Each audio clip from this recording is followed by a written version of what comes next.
Bismillah, Assalamualaikum warahmatullahi wabarakatuh. Teman-teman, jumpa lagi di podcast Semanda. Kali ini saya akan membahas tentang perjalanan mereka berdua ini. Salah satu bagian dari murid di SMA Negeri 2 Bengkulu Utara. Nah, jadi dalam pertemuan kali ini ingin membahas berkaitan dengan prestasi, lebih khusus ke prestasi yang telah mereka usahakan selama ini, kemudian hasil-hasil yang mereka peroleh yang akan mereka bawa di masa yang akan datang nanti. Oke, ini sudah ada dua orang dari kelas 12 ya, 12, tepatnya di 12C2.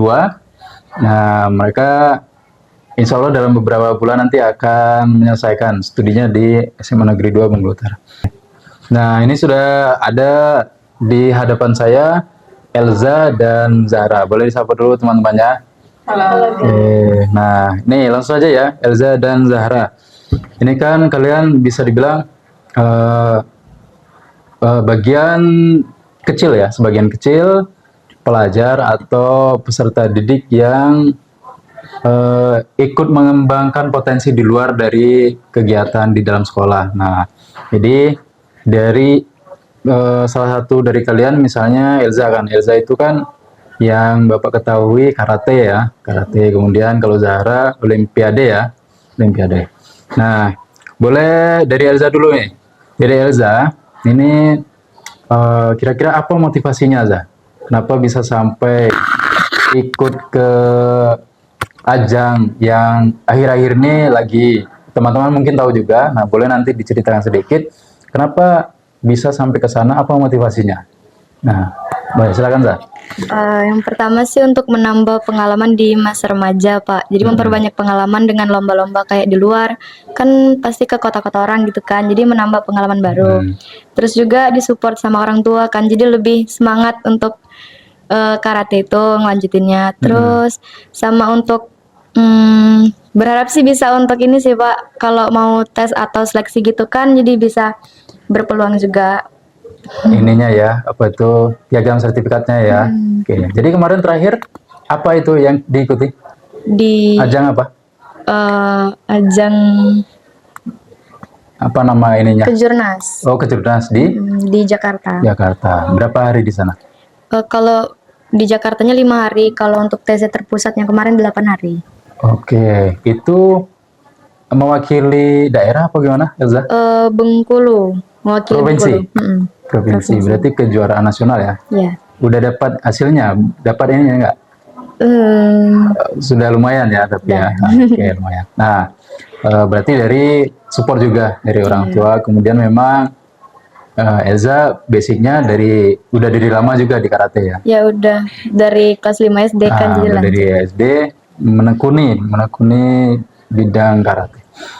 Oke, ini Zara sama ini motivasinya ya, karena kan kalau bicara olimpiade itu kita lebih ke akademik ya, akademik, intelektual, kemudian IQ ya, kemampuan kecepatan menalar dan sebagainya. Nah, mungkin ini kan juga hampir mirip juga di dalam kelas situasinya, tetapi Zahra ingin mencoba menggapai atau terjun ke situasi atau suasana yang baru di luar sana kan.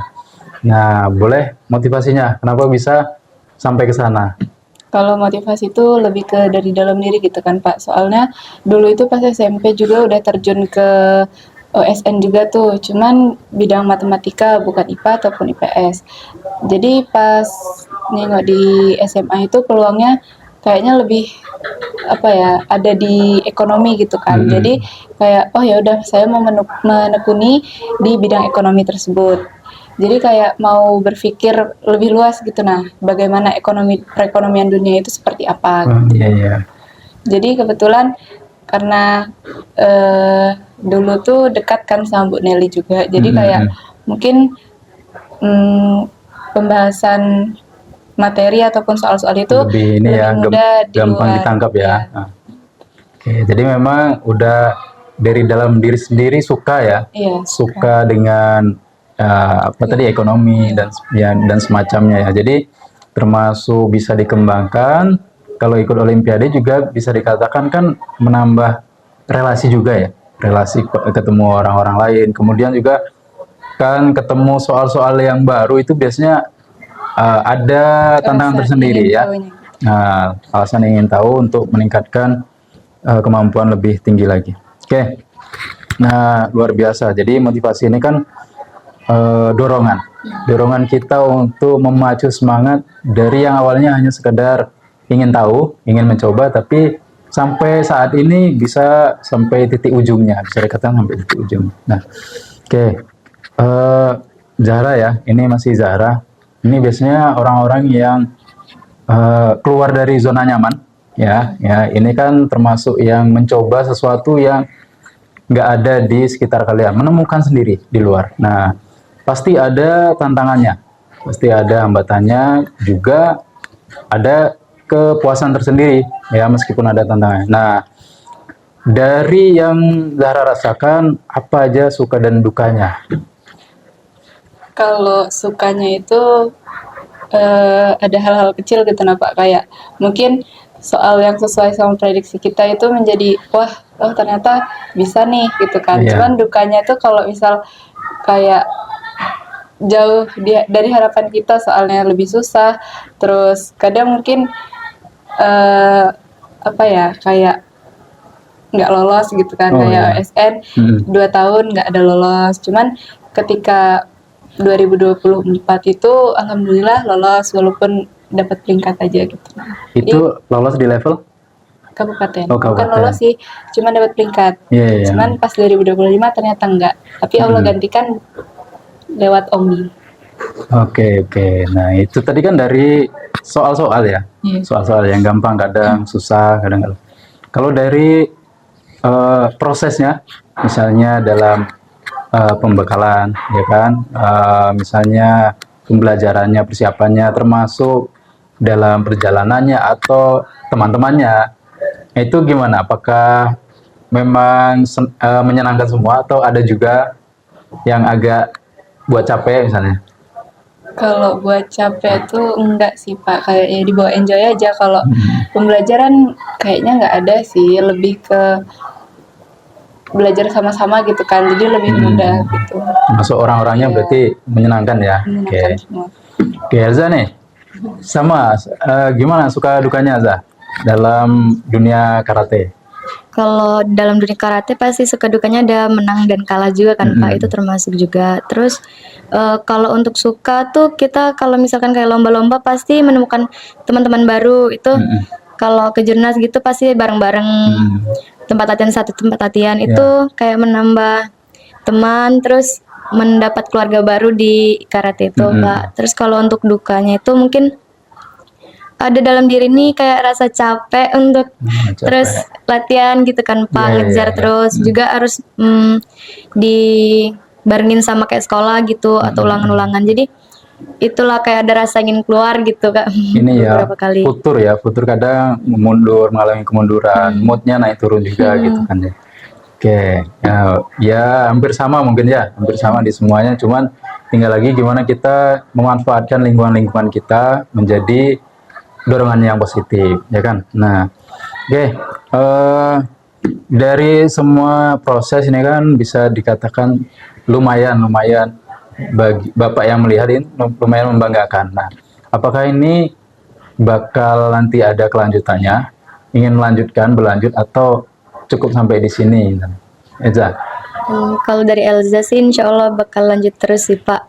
Juga masanya juga kan belum habis Pak. Iya, Jadi iya. mungkin dilanjut dulu sampai nanti bisa ke jenjang selanjutnya, nanti dilihat dulu bisa apa enggaknya lanjutin. Masih mengusahakan level tertinggi ya. Oke. Lo Zara?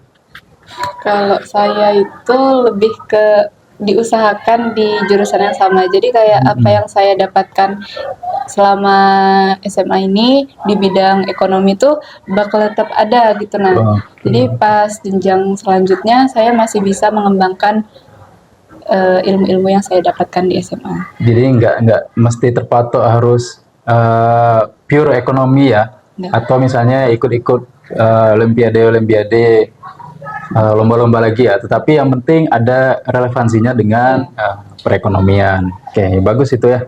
Nanti siapa tahu menjadi bagian yang menunjang perekonomian negara nanti suatu saat. Nah, ini Zara ya. Zara, ini kalau kita bicara ekstra di luar, kegiatan di luar, pasti ada kemampuan yang harus kalian kuasai dalam memanage waktu dengan kegiatan atau kesibukan di sekolah. Secara umum itu gimana cara kalian mengaturnya? Atau pernah nggak tabrakan gitu? Kalau tabrakan mungkin pernah sih Pak, sesekali 2 kali gitu kan. Cuman karena misal nih kayak ada tugas gitu kan, ada tugas atau pembagian cara belajar ketika ulangan gitu.